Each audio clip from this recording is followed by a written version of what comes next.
Eric Bakker, the naturopath. Thanks for coming back. I always appreciate people looking at my videos, and I don't always say that, but I do. So we're going to keep talking about omega-3 for a while. In particular, I want to talk about the fish that we use in the omega-3 plus, regarding sustainability, regarding how clean and pristine the environment is. So if you guys look at Netflix, you'll find a documentary called Seaspiracy, which is very interesting.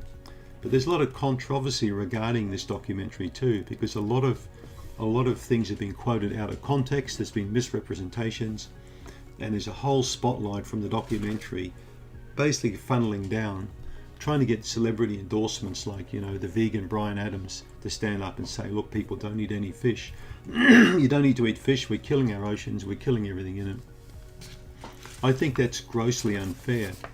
I totally understand about shark finning and about dolphin killing and whale killing and all this indiscriminate killing of a lot of fish and taking, illegal taking.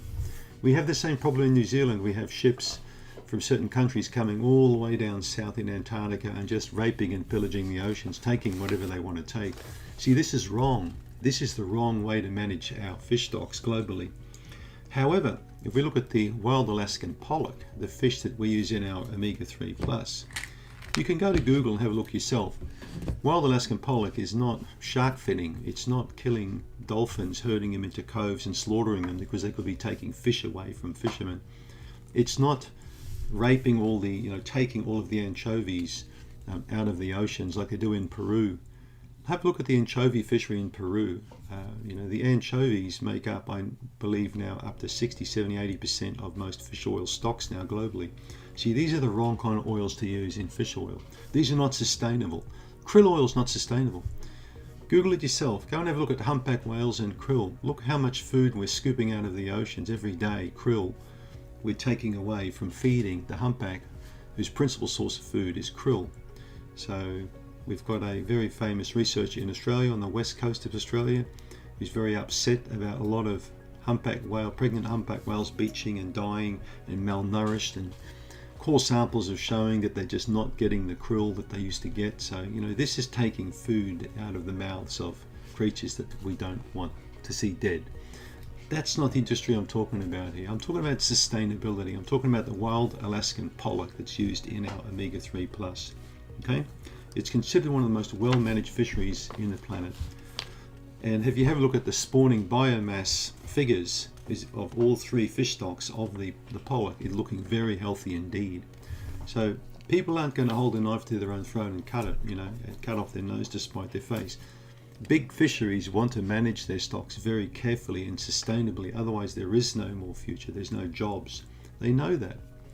But it's the pirates and the illegal people out there and the bad people that are making it bad and creating these Seaspiracy documentaries. So just be careful what you look at and believe online, because not all fish stocks are bad, okay, that we should be taking them.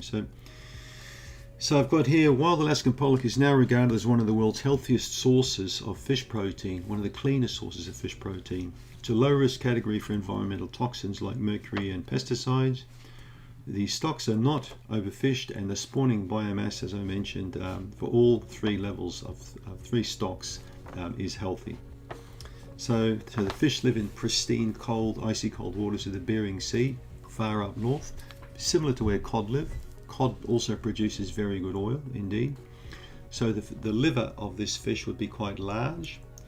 When you get deep sea cold water species, usually have large livers that have got plenty of vitamin A and D in them as well. So I've got here, fisheries have a proven track record of good fisheries management. The fish are caught and harvested and processed entirely in the United States, so they don't go out of the States. The pollock falls into the omega-3 6 ratio of 13 to 14, one of the highest ratios of any fish oil in the world. So a typical omega-3 6 ratio is as low as 3 to 4. So the pollock really hits the mark with the correct ratio. The pollock's produced from human food processing plants, not animal processing plants like some fish oils come from. And the entire fish is used, like nothing's wasted at all. I think it's a very good source, a renewable source, environmentally sustainable source that we're using here, both for the protein and both for the oil. So there you have the wild Alaskan pollock. Thanks for tuning in.